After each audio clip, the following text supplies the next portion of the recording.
So when we get back to the national security state and the state of the U.S. right here and now, I mean, you're an ex-military. I hardly want to call you ex because I think you're in some ways probably still consulted here and there.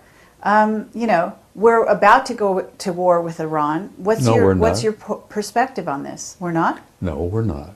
Okay.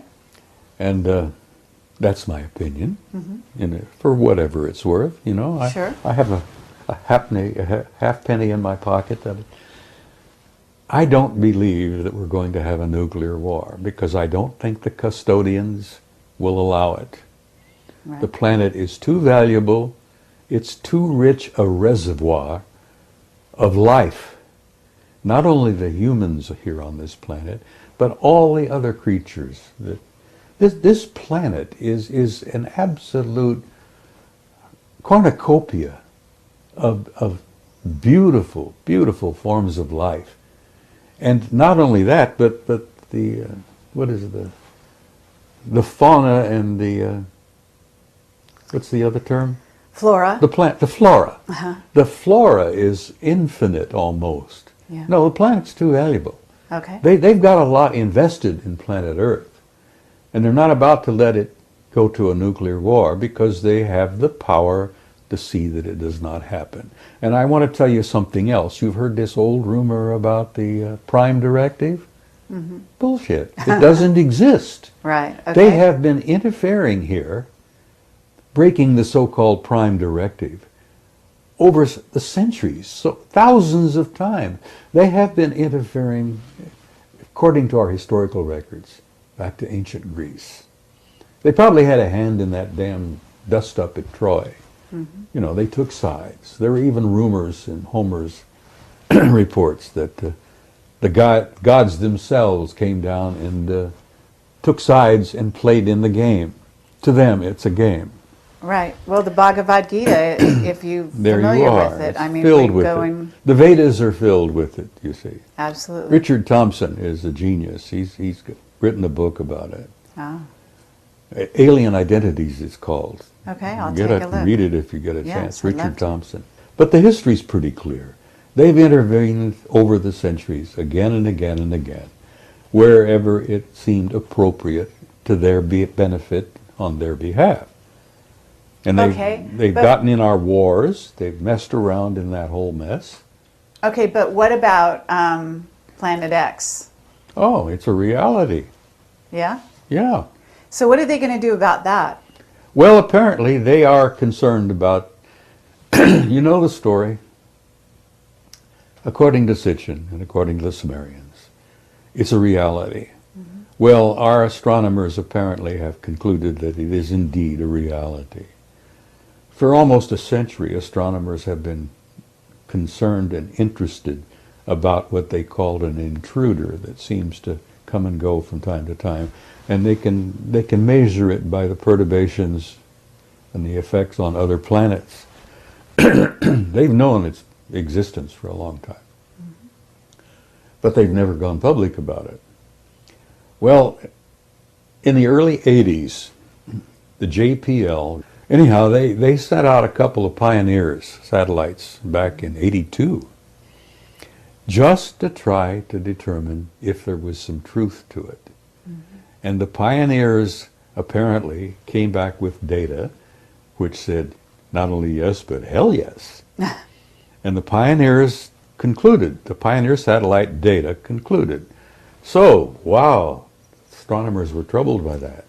Whew, could this thing be real? And well, what did they do? They sent out what they called an infrared astronomical satellite. I think they called it IRAS anyhow, and this was done in '83. They sent the IRAS out, taking infrared pictures all around the ecliptic, above and below. And apparently IRAS got 2 giant positive responses that yes, the 12th planet, the 10th planet, however you want to call it, yes, it's real. And that's when the the lid slams down. So it's out there, it's on its way back in, right? According to the Sumerians in Sitchin, apparently it is. And if you're a student of history, as one of my majors, its last pass was 1600 BC. The Sumerians and Sitchin and all of those say it has an orbit of 3,600 years. Mm-hmm. So as like many of us, I count on my fingers and toes and figure out, 1600 BC, it has an orbit of 3,600 years. Wow, it's due. Well, apparently it is. So Now, why are they keeping this a secret? Because you're an expert on secrets. Listen, every time Nibiru would make a pass, it was not always devastating. It would depend on whether the planet Earth and Nibiru were on the same side of the sun at the same time. Mm-hmm. And if we were on the same side of the sun at the same time, all hell would break loose on planet Earth. Well, apparently the last pass triggered the explosion of Santorini, Thera, the volcano in the Mediterranean and the Aegean Sea, blew its top, brought to a close the great, great Minoan civilization. This is a valuable planet, and they love it. They own it. We've never owned it. We just live on it. They farm us, so to speak. God. Charles Fort was right, to some degree. We are property.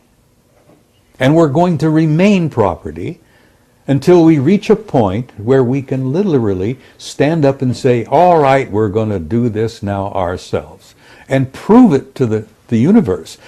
We're dealing with a universe filled with life, and most of it is so far beyond our own. There are creatures and life forms out there that are literally godlike. A lot of the remote viewers who've encountered them, and I've seen a few of them myself, look upon them as transcendentals. They manifest as living energy life forms of light.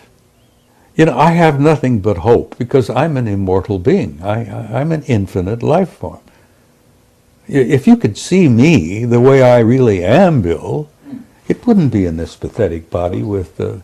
It's only our bodies we're describing, not Oh, that's right. This is just a shell. I've had it for 79 years. I've used it badly, and I've abused it over the years, and I'm beginning to pay the lessons, the prices for that. But if you could see me as I can see you, and we are shimmering beings of light. Yeah. Absolutely. Totally. Well, okay, I have a question for you because he's got a book out called End of Days. Yes. And in that book, he actually talks about Nibiru and the return, but he doesn't say that it's actually going to happen now. He says he thinks it's about 2060. That was his estimate. Okay, and so where does this information that you have and 2012, how do we put this all together? Because I'm going to say something about what you're telling us, because it's clear that you're something of an intelligence analyst yourself.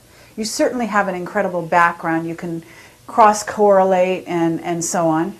But you also have some insider contacts, and you also have contact with Anunnaki, as you said, all right?